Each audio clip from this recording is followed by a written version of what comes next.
On le sent tous, avec le temps, les choses changent un peu. Mais si le vieillissement, au fond, ce n'était pas juste une fatalité, et si c'était avant tout un problème d'énergie, pas notre énergie pour attaquer la journée, non. Je parle de l'énergie au cœur même de nos cellules. C'est ça qu'on va décortiquer ensemble, on va plonger dans la mécanique du vivant.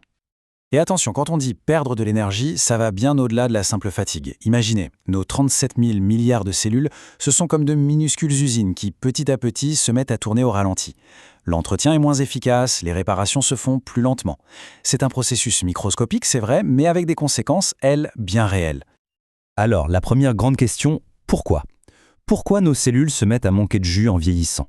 Et surtout, y a-t-il une molécule clé derrière tout ça ? Allez, on regarde ça de plus près. Voilà la définition un peu formelle. Mais pour faire simple, le vieillissement cellulaire, c'est une panne de carburant. Imaginez un moteur qui reçoit de moins en moins d'essence. Forcément, il tousse, il perd en puissance. Eh bien, pour nos cellules, c'est exactement la même chose. Quand ce carburant essentiel vient à manquer, c'est toute la machine qui ralentit. Du coup, la question qui vient tout de suite, c'est peut-on remettre du carburant dans ce moteur ? C'est là qu'une molécule fascinante entre en jeu. Une molécule qui est vraiment au centre de toute cette histoire. Elle s'appelle le Na2+. Et avec elle, un supplément conçu pour l'augmenter, le TRU Niagen.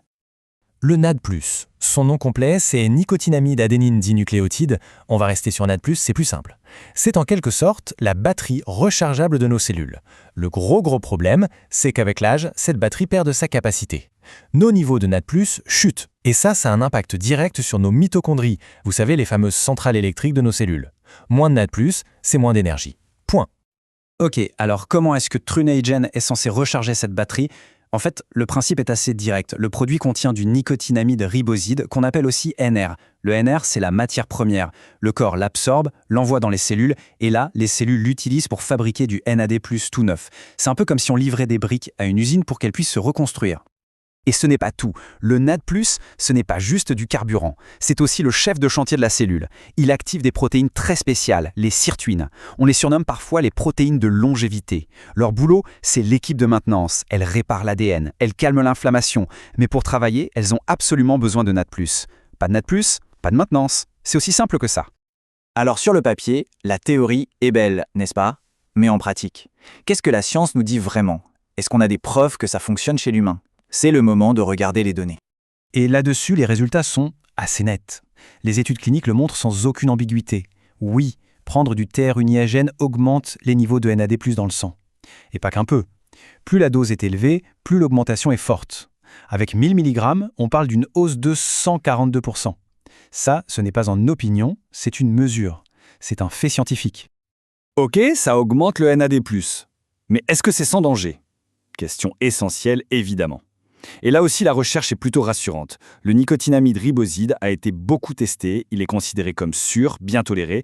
Surtout, il ne provoque pas cet effet de flush, cette rougeur de la peau assez désagréable qu'on peut avoir avec d'autres formes de vitamine B3. Et c'est là que toute la complexité du sujet apparaît. Parce que la question à un million, c'est « D'accord, on a plus de NAD+, et alors ? Est-ce que ça nous rend vraiment en meilleure santé ? Est-ce que ça ralentit concrètement le vieillissement ?» Et là-dessus, la science est beaucoup plus prudente. Cette citation du Dr Serres, elle résume parfaitement le doute. On a la preuve que ça augmente le carburant, mais on n'a pas encore la preuve que ça permet à la voiture de rouler mieux ou plus longtemps. On se retrouve donc face à un fossé. D'un côté, ce que les gens ressentent, leur expérience personnelle, et de l'autre, ce que les scientifiques peuvent prouver de manière rigoureuse. Explorons ces deux mondes. Du côté des utilisateurs, les témoignages sont souvent très positifs. Les 3 effets qui reviennent le plus souvent, c'est un vrai gain d'énergie au quotidien, un sommeil de meilleure qualité, plus réparateur, et une sensation de clarté mentale, d'être plus focus. Bien sûr, ça reste du ressenti, ce n'est pas une étude clinique, mais ces retours sont vraiment très nombreux. Voilà le face-à-face. D'un côté, la promesse, basée sur le ressenti de beaucoup, plus d'énergie, meilleur sommeil, meilleure récup. De l'autre, la réalité scientifique qui nous dit « attention ». Les études sont courtes, l'effet placebo est toujours une possibilité, et surtout, rien ne prouve à ce jour que ça ralentit le vieillissement chez l'humain. Le marketing, lui, a parfois tendance à l'oublier un peu vite. Il faut savoir que le NRN n'est pas seul sur ce terrain. Il y a le NMN, par exemple, très prometteur, mais avec moins d'études cliniques sur l'homme, ou les bonnes vieilles vitamines B3, comme la niacine, qui sont peu chères, mais peuvent avoir des effets secondaires, ou même être contre-productives à haute dose. Le NRS se positionne donc comme l'option la plus étudiée et la plus sûre chez l'humain, mais c'est aussi la plus chère. Bon, après avoir vu tout ça, qu'est-ce qu'on en retient ? Il est temps de mettre les choses en perspective, de trouver le juste équilibre. Je trouve que cette phrase résume tout à la perfection.